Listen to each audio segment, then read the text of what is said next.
जय हिंद दोस्तों, स्वागत है आप सबका संदीप क्लासेस पर। आरआरबी एनटीपीसी की एग्ज़ाम डेट आ गई है और उम्मीद करते हैं सबकी जो तैयारी है वो जोरों शोरों से है। 5 जून से एग्ज़ाम शुरू हो रहा है और जो लोग तैयारी कर चुके हैं उनके लिए बढ़िया है, और जो लोग ऐसे कुछ बच्चे हैं जिनका मैथ्स पोर्शन जो है वो थोड़ा बहुत तैयार नहीं है, उनके लिए एक क्रैश कोर्स टाइप में है कि कम समय में ज़्यादा रिविज़न कराएंगे और सब्जेक्ट वाइज या चैप्टर वाइज अगर प्रीवियस ईयर क्वेश्चन सॉल्व कराए जाएंगे। उसमें क्या होगा कि आपको सब जब चैप्टर वाइज क्वेश्चन सॉल्व कराए जाएंगे तो आपको जो है वो टॉपिक क्लियर होते चले जाएंगे और आपको पेपर में सॉल्व करने में आसानी होगी। तो जो ये वीडियो उन बच्चों के लिए है जिनका अभी तक की मैथ्स तैयार नहीं है और उनके लिए हेल्प मिलेगी मैथ्स में अच्छा स्कोर करने के लिए। आज की वीडियो में हम लोग नंबर सिस्टम देखेंगे।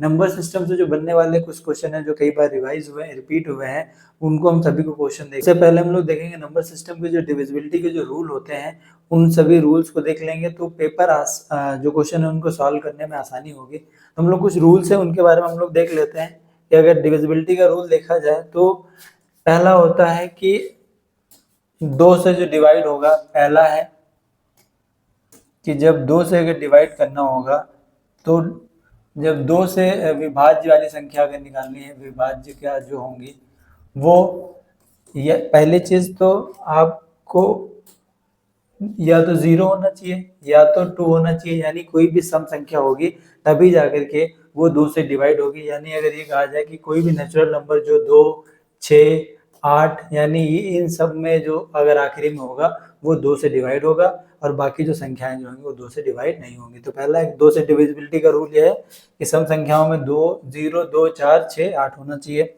अगर दूसरा देखा जाए कि 3 से विभाज्य जो वो संख्याएं होंगी, इसका अगर रूल होता है कि जो भी संख्याएं यानी जितने भी टोटल नंबर दिए होते हैं उनका अगर सम जो होता है वो अगर 3 से डिवाइड हो जाता है, कि 3 से अगर डिवाइड हो जाता है तो वो 3 से विभाज्य होंगी, वरना संख्याएं नहीं होंगी। अगर जितनी भी संख्याएं हैं उनका अगर सम जो है वो 3 से डिवाइड हो रहा है तो वो 3 से विभाजित होंगी, अन्यथा नहीं होंगे। आगे हम लोग देखते हैं कि जैसे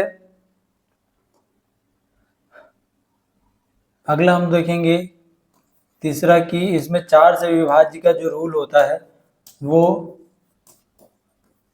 4 में जो अंतिम के जो 2 अंक हैं, जो अंतिम के जो 2 अंक हैं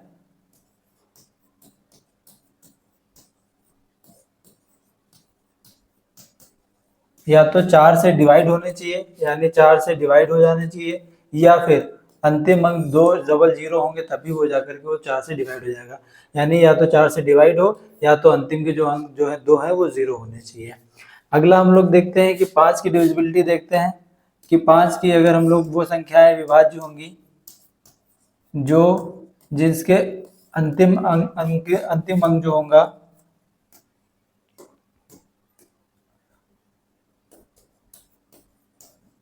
अंतिम अंक जो है वो 0 हो या 5 हो, यानी 0 और 5 अगर आखिरी संख्या में है तो 5 से डिवाइड होगा, अन्यथा 5 से डिवाइड नहीं होगा। आगे हम लोग देखते हैं कि 6 से डिवाइड होने वाली जो संख्याएं हैं उनके बारे में, कि अगर 6 से डिवाइड होने संख्याओं के बारे में हम लोग देखते हैं।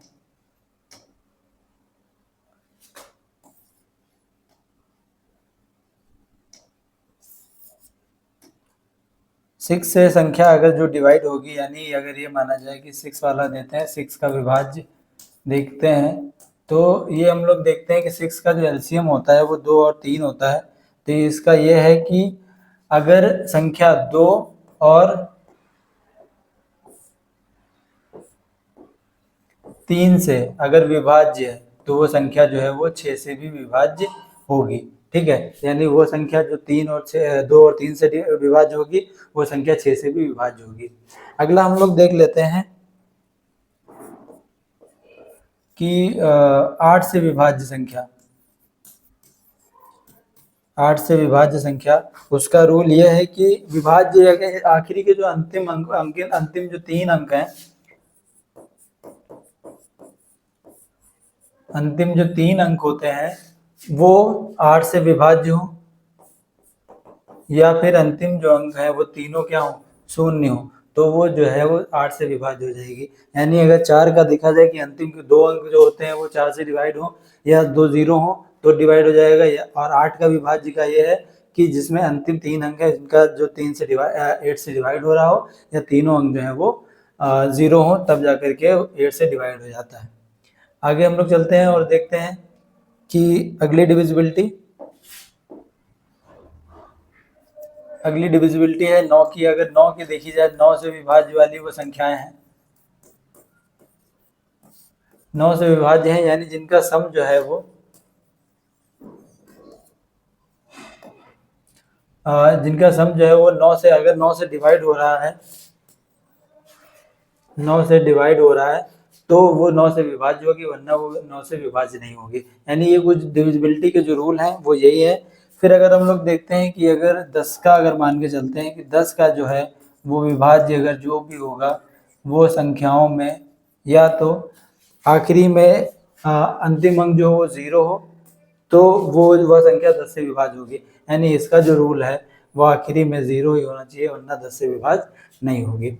लास्ट हम लोग देखते हैं, इसमें 11 का विभाज्य होता है। 11 की संख्या जो है वो विभाज्य वही होंगी जिनमें सम संख्या जो है और विषम संख्या,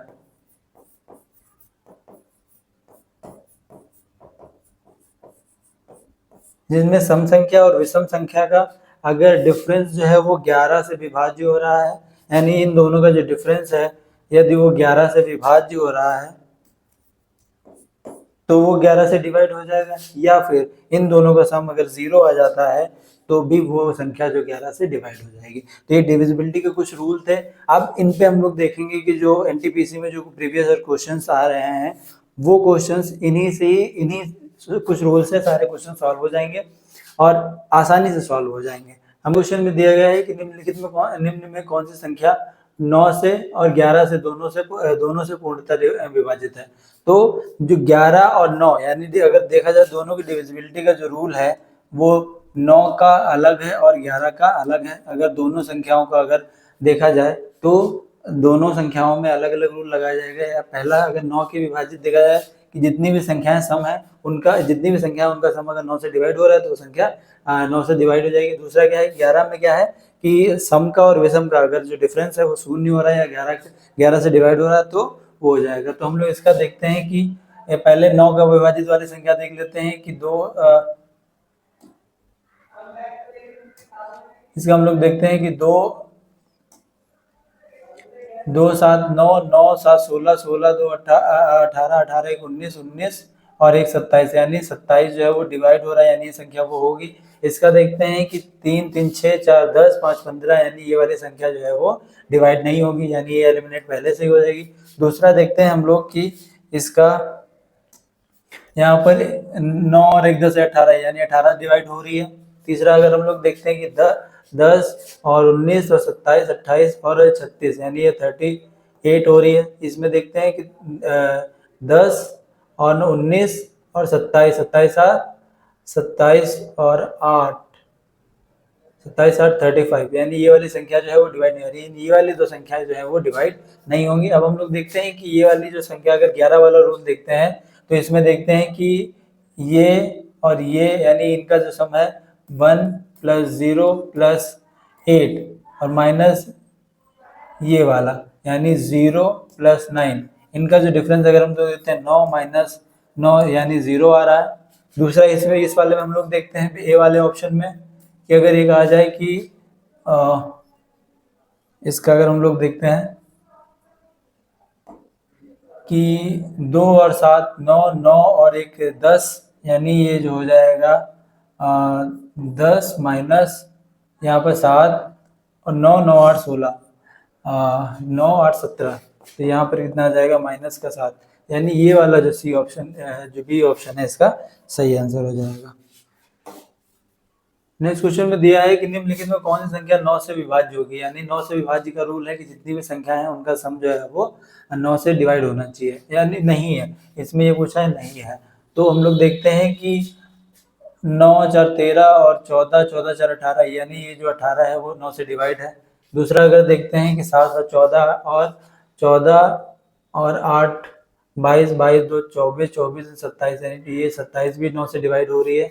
5 3 8 2 10 5 15 18 ये भी जो है वो डिवाइड हो रही है। 4 5 9 9 3 12 12 4 15 9 21 यानी यहाँ पर जो 21 है यानी इसका जो डी ऑप्शन है इसका सही हो जाएगा। ये वाली जो है वो डिवाइड नहीं हो रही है। अगले हम लोग क्वेश्चन पे चलते हैं और देखते हैं। इसमें दिया कि निम्न में से कौन सी संख्या 8 से विभाज्य नहीं है। तो इसमें जो संख्या 8 से विभाज्य नहीं उसके बारे में देखना है। तो 8 का डिविजिबिलिटी का रूल है, अंतिम जो 3 संख्याएं हैं वो 8 से डिवाइड होनी चाहिए। तो पहले अगर देखा जाए कि पहले वाले में 7 और 9 2 है, तो अगर इसको देखते हैं कि 2 से डिवाइड हो रही 8, तो 7 8 9 से 72 और ये 7 2 यानी ये वाली डिवाइड हो जाएगी। ये वाले में देखते हैं कि 1 1 2 8 से डिवाइड करके देखते हैं, तो 8 बन जा 8, ये 3 बचेगा 32 यानी ये डिवाइड हो रही है। और दूसरी ये देखते हैं कि 4 1 2 4 1 2 अगर ये कहा जाए कि 8 5 से डिवाइड किया तो 40 हो जाएगा, 1 2 बचेगा तो ये डिवाइड नहीं हो रही। इसके बारे में देख लेते हैं हम लोग 5 5 2, तो ये डिवाइड हो रही है।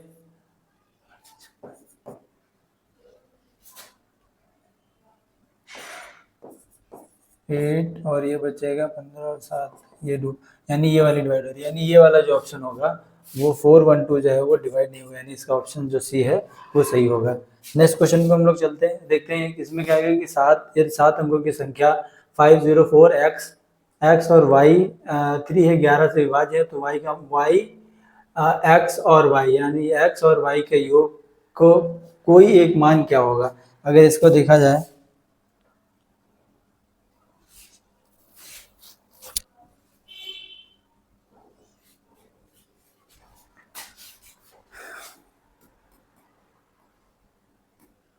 नेक्स्ट क्वेश्चन क्या दिया है कि यदि 7 अंकों की कोई संख्या है जिसमें 504 x और y और 3 11 से विभाज्य है, तो x और y के योग का कोई एक मान क्या होगा। तो 11 से डिविजिबिलिटी का रूल ये होता है कि सम और विषम संख्या का जो डिफरेंस हो 11 या फिर 11 से डिविजिबल या 0 होना चाहिए, तो हमारा 11 से डिवाइड हो जाएगा। तो इसके हम देखते हैं, एक दिया है कि 504 x 5y 3, तो यहाँ पर देखते हैं कि इसका इसका और इसका यानी 5 प्लस 4 प्लस 5 प्लस 3 यानी 5 और 8 9 और 14 और 17 माइनस अगर ये देखें तो इसका हो जाएगा 0 प्लस एक्स प्लस वाई, यानी इसका जो होगा 0 plus X plus Y is equal to 0। इसको देखते हैं तो यहाँ पर क्या हो जाएगा 17 माइनस एक्स प्लस वाई, या इसको ऐसे कर सकते हैं कि X plus Y is equal to 17। तो इसका जो सही आंसर होगा वो 17 होगा, यानी सी ऑप्शन इसका सही होगा, यानी एक्स प्लस वाई का जो योग होगा वो 17 होगा। नेक्स्ट क्वेश्चन में क्या दिया है कि 11 अंकों की कोई संख्या है जिसमें ये कोई 11 अंकों की संख्या दिया है जो 72 से डिवाइड है, जहाँ k बराबर p नहीं हो सकता है। हमें वैल्यू निकालनी है 3k प्लस 2p का मान क्या होगा। तो 72 की डिविजिबिलिटी अगर हम लोग देखें तो 72 से वो सारी संख्याएं डिवाइड हो जाएंगी जो 8, 9 का अगर फैक्टर निकलता है, तो 8 और 9 का अगर फैक्टर जो है वो 8 और 9 से डिवाइड हो जा रही है, तो 72 से भी डिवाइड हो जाती है। अगर हम लोग देखते हैं कि 8 की डिविजिबिलिटी का रूल देखें कि जो आखिरी की जो 3 संख्याएं होती हैं वो 8 से डिवाइड हो जा रही है, तो आखिरी की 3 संख्या जो है वो k6 है जो 8 से डिवाइड होनी चाहिए। यानी अगर हम लोग k की जगह 3 ले लेते हैं तो ये हो जाएगा 5 3 6 और ये 8 से डिवाइड हो रहा है या नहीं देखेंगे, तो 5 8 जा 6 है 48 और ये 7, यानी ये डिवाइड हो, यानी k बराबर हमारा जो वैल्यू आ गई वो k इजक्वल टू 3 ले लिया। अब देखते हैं कि अगर 9 की जो संख्या डिविजिबिलिटी का रूल है, यानी ये जो अगर 9 का देखते हैं तो इन जितनी भी संख्या है उनका सम 9 से डिवाइड होना चाहिए। तो अगर देखें कि 8 plus 8 plus p plus 5 plus 5 plus 4 plus 0 plus 8 plus 5 plus 3 plus 6, ये अगर 8 से डिवाइड होगा तो p की वैल्यू आ जाएगी। अगर इसकी देखिए 18 8 18 18 21 21 26 30 30 38 43 43 46 46 52 और 2, यानी p की वैल्यू यहाँ पर अगर पी इक्वल टू अगर 2 ले लेते हैं तो हमारी इसकी वैल्यू 8 से 9 से डिवाइड हो जाएगी। तो 9 का डिविजिबिलिटी का रूप देख रहे थे, यानी जो 54 होता है, तो यानी पी की वैल्यू आ जाएगी हमारी 2, यानी k इक्वल टू 3 और p इक्वल टू 2 दिया है। तो अगर हम लोग लिखा रहे हैं कि 3k प्लस 2p की वैल्यू क्या आ जाएगी, तो 3 इंटू के की वैल्यू 3 प्लस 2 इंटू पी की वैल्यू 2, तो ये हो जाएगा 9 प्लस 4, यानी इसकी वैल्यू आ जाएगी 13। 13 के ऑप्शन में दिया सी, इसका सही जवाब होगा ऑप्शन सी। नेक्स्ट क्वेश्चन में क्या दिया है कि 171,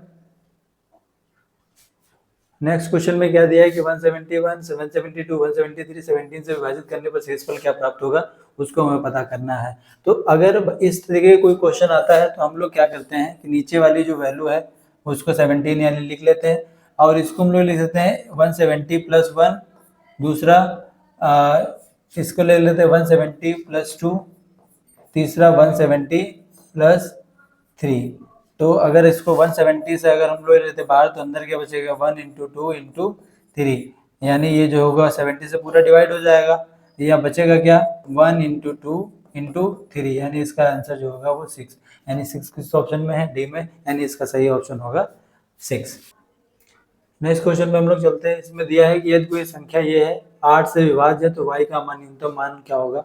तो अगर इस टाइप का क्वेश्चन होगा तो इसमें जैसे हम लोग देखते हैं कि जो 8 का डिविजिबिलिटी का रूल होता है वो 8, जो आखिरी के जो 3 अंक होते हैं वो 8 से डिवाइड हो जाने चाहिए, यानी 8 से डिवाइड हो जाने चाहिए, यानी 4y6। तो y की जगह हम लोग क्या रख सकते हैं जो डिवाइड हो जाए, अगर y की जगह 1 ले लेते हैं तो ये 41 हो जाएगा, यानी ये 5 और ये 2 8, यानी y की वैल्यू हमारी यहाँ पर जो न्यूनतम मान है वो 1 हो जाएगा। अगर y की वैल्यू अगर 1 रख लेते हैं तो इसकी जो वैल्यू है डिवाइड हो जाएगा। अगर 3 रखते हैं तो डिवाइड नहीं होगा, 4 रखने से भी डिवाइड नहीं होगा, 3 और 7 रखने से भी, यानी y की वैल्यू जो होगी यहाँ पर 1 रख देंगे तो इसका सही आंसर आ जाएगा। अगला क्वेश्चन दिया गया है 15 अंकों वाली कोई संख्या है जो 9 से विभाजित है तो a का मान निकालना है हमको। सिंपल सा क्वेश्चन है। इसमें क्या करते हैं, जो भी जितने भी रूल दिए होते हैं उनको क्या करते हैं जोड़ देते हैं, और जो बचता है जो सम होना चाहिए वो 9 से डिवाइड होना चाहिए। इसको देखते हैं कि 5 4 9, 9 1 10, 10 10 2 12, 12 4 16, 16 और 3 18, 18 5 23, 23 6 29, 29 6 29 7 36, 36 और 8 44, 44 और 9 53, 53 और 7 60, 60 और 3 63 और 67। तो अगर हम लोग 67 के बाद में अगर 67 आया और 9 से डिवाइड है तो 72 लाना है हमको। इसमें कितना ऐड करेंगे, 72 आएगा, इसमें 5 2 ऐड कर देते हैं तो 72 आ जाएगा। तो 72 जो है वो 9 से विभाजित हो जाएगा, यानी 8 टाइम जाएगा। ठीक है, तो 5 ऐड कर देंगे तो 8 डिवाइडेबल हो जाएगा। नेक्स्ट क्वेश्चन में देखते हैं हम लोग, ये दिया गया कि यदि संख्या 93248x6 11 से विभाज्य हो रही है तो x का मान हमको निकालना है। तो 11 का डिविजिबिलिटी का रूल यही होता है कि सम और विषम संख्याओं का योग जो है या तो 0 हो या तो 11 से डिविजिबल हो। यानी अगर हम लोग देखें तो यहाँ पर 9 plus 2 plus 8 plus 6 minus 3 plus 4 plus x, ये जो है वो 11 से डिवाइड होना ही चाहिए। यानी 9 और 11 11 और 19 19 से 25 माइनस ये 7 माइनस x इक्वल टू 11। अगर इसकी वैल्यू देखें तो हम लोग 25 में 7 गया 18 और माइनस x इक्वल टू 11, ये x उधर ले जाते हैं, यानी x इक्वल टू 18 माइनस 11, यानी x की वैल्यू जो आएगी वो 7 आएगी। 7 जो होगा वही हमारा सही जवाब होगा। ये कुछ क्वेश्चन जो नंबर सिस्टम के थे वो इम्पोर्टेंट है, डिविजिबिलिटी भी बनते हैं। ये आसान से क्वेश्चन है, सॉल्व हो जाते हैं और आपका जो नंबर है वो सही तरीके से देते हैं। अगर आपको ये वीडियो अच्छा लगा हो तो इस वीडियो को लाइक कर दीजिएगा। ऐसे ही आगे वीडियो अगर चाहते हैं तो नीचे कमेंट करिएगा और हमारे चैनल को सब्सक्राइब जरूर कर लीजिएगा। इसी के साथ जय हिंद, जय भारत।